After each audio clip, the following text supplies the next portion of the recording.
സൈക്കിളിൽ ലോകം ചുറ്റുന്ന Malayali Arun Tathagata സലാലയിലെത്തി.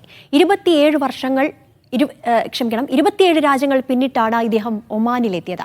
Travellers club സലാലയിൽ അരുണിന് സ്വീകരണം നൽകി. സോഷ്യൽ മീഡിയ പേജുകളൊന്നും കാര്യമായില്ലാത്ത അരുൺ തഥാഗതിനോട് എന്തിനാണ് യാത്ര എന്ന് ചോദിച്ചാൽ കൃത്യമായ ഉത്തരമുണ്ട്. ലോകത്തെ മുഴുവൻ ആളുകളെ ഉത്തേജിപ്പിക്കുക എന്നുള്ളതാണ്, ഇൻസ്പയർ ചെയ്യുക എന്നുള്ളതാണ്. പ്രത്യേകിച്ച് ഇന്ത്യക്കാരെ. അതായത് ലളിതമാണ് യാത്രകൾ. ഇങ്ങനെയാണ് യൂറോപ്യൻസ് എല്ലാം അവരൊന്നും ബാങ്ക് നമ്മളുടെ അപേക്ഷിച്ച് നോക്കുകയാണെങ്കിൽ നമ്മൾ പരിശോധിക്കുമ്പോൾ യൂറോപ്യൻസ് എല്ലാം ദരിദ്രരായിരിക്കും. 2 ഘട്ടങ്ങളിലായി 27 രാജ്യങ്ങൾ ഇതിനകം ചുറ്റിക്കഴിഞ്ഞു. എറണാകുളം അമ്പലമോൾ സ്വദേശിയായ ഇദ്ദേഹം സർക്കാർ സർവീസിൽ നിന്ന് ലീവ് എടുത്താണ് യാത്ര.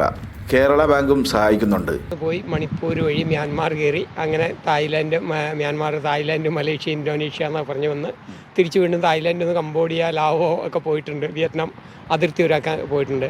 അങ്ങനെ അതൊരു 10 രാജ്യങ്ങൾ. ഇങ്ങനെ ഇതിപ്പോൾ 27ാമത്തെ രാജ്യമായിരിക്കുന്നു ഒമാൻ. അടുത്ത പ്ലാൻ നോ പ്ലാനിങ്. പക്ഷേ വിചാരിക്കുന്നു സൗദി വഴി തിരിച്ചൊന്നുകൂടി ദുബായിക്ക് പോയിട്ട് സൗദി വഴി യൂറോപ്പിലേക്ക് കയറാമെന്ന്. ഒമാനികളെ കുറിച്ച് ചോദിച്ചപ്പോൾ അരുൺ വാചാലനായി. ഒമാനികൾ ഒരു രക്ഷയില്ല. അതേപോലെ ഇപ്പോൾ പോയ രാജ്യങ്ങളിൽ കാരണം മുമ്പ് നമ്മളെ ഫോൺ അടിക്കും. നമ്മൾ കരുതും മറ്റിടത്തൊക്കെ മാറാന്ന് പറയാനാണല്ലോ. ഇവിടെ അതല്ല, ഒന്നുകിൽ കൈ വീശാൻ ഇല്ലെങ്കിൽ അവർ മുമ്പിലേക്ക് നിർത്തുകയാണെന്ന് വരാൻ പറയും, ഫോട്ടോ എടുക്കാൻ. ചിലർ വീട്ടിലേക്ക് വിളിച്ചുകൊണ്ടും അവരുടെ മജ്ലിസ് ഉണ്ടല്ലോ, അതിനകത്ത് കിടക്കാൻ പറയും. അങ്ങനെ ഉണ്ടായിട്ടുണ്ട്. ട്രാവലേഴ്സ് ക്ലബ്ബ് ഹൃദ്യമായ സ്വീകരണമാണ് ഇദ്ദേഹത്തിന് സലാലയിൽ ഒരുക്കിയത്. റൂമിൻ്റെ ഒക്കെ സെറ്റാക്കി കൊടുത്ത് പിന്നെ അന്നേരം തന്നെ എന്ത് ചെയ്യും, വന്ന് പിറ്റേന്ന് തന്നെ ഞങ്ങൾ എന്ത് ചെയ്യും, അദ്ദേഹത്തിന് സ്വീകരണം കൊടുത്തു. പിന്നെ 2 ദിവസം ഞങ്ങൾ മാക്സിമം ഇദ്ദേഹത്തിന് ഒന്നിച്ച് തന്നെ നേരത്തെയും യാത്രികർക്ക് വേണ്ട സഹായങ്ങൾ ക്ലബ്ബ് ചെയ്തിരുന്നു.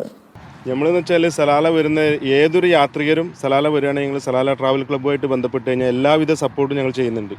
ദുബൈയിലേക്ക് മടങ്ങിയ അരുൺ ഇനി സൗദിയിലേക്ക് തിരിക്കാനാണ് പരിപാടി. ക്യാമറ പേഴ്സൺ അർഷദിനൊപ്പം KA സലാഹുദ്ദീൻ, മീഡിയ 1, സലാല.